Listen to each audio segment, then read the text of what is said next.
Corona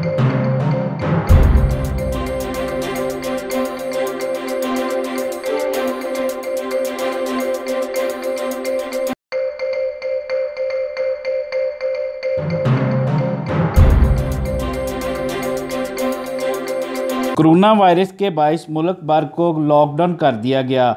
बढ़ती हुई महंगाई के बाइस अवामी सतह पर तनकीद के बाद हुकूमत ने यूटिलिटी स्टोर्स के ज़रिए आवाम को रिलीफ देने का ऐलान किया था। इसके बावजूद घी, सब्ज़ी, दालों, मुर्गी के गोश्त की कीमतों में इजाफा कर दिया गया। शहरियों को आटे की किल्लत का सामना करना पड़ा। कोरोना वायरस की वजह से लॉकडाउन दफ़ा 144 के बावजूद शहरियों की आमदोरफ्त में ज़्यादा कमी ना हुई तो हुकूमत ने मज़ीद एख्तियारात इस्तेमाल करते हुए करियाना स्टोर, सब्ज़ी दुकान का टाइम सुबह 8 से रात 8 बजे तक कर दिया। लेकिन महंगाई को कंट्रोल करने के लिए कोई भी मज़ीद इक़दाम ना किए।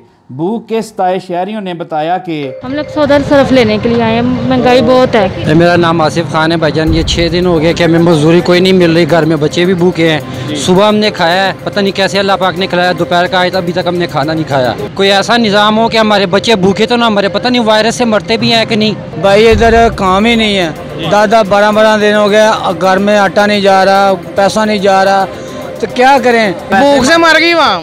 इमरान खान ने कुछ भी नहीं करा है। ये पूरा हफ्ता हो गया है, कराना बंद पड़ा हुआ है, घर बच्चियां भूख से पागल हो रही हैं। कमी है, रेट पे कमी आई हुई है। दुआ है अल्लाह ताला सबके हालात बेहतर करे। इस्लाम बिस्मिल्लाहिर्रहमानिर्रहीम। भाई ये मेरे सब गुजारिश है कि काम भी नहीं है, 8-10 दिन हो गया इधर काम भी नहीं है। लोग आ रहे मेरे भाई साहब के पीछे आ रहे, काम भी नहीं है इधर। हुकूमत ने कोरोना वायरस के साथ साथ महंगाई को अगर जल्द से जल्द कंट्रोल ना किया तो गरीब आवाम का भूख से मरने का खदशा पैदा हो सकता है। हुकूमत को जल्द शहरियों को खाने पीने की अशिया फराहम करनी चाहिए ताकि लोग भूख और कोरोना वायरस से बच सकें। कैमरामैन मुबशर अली के साथ मोहम्मद अमीन, 11 न्यूज़ लाहौर।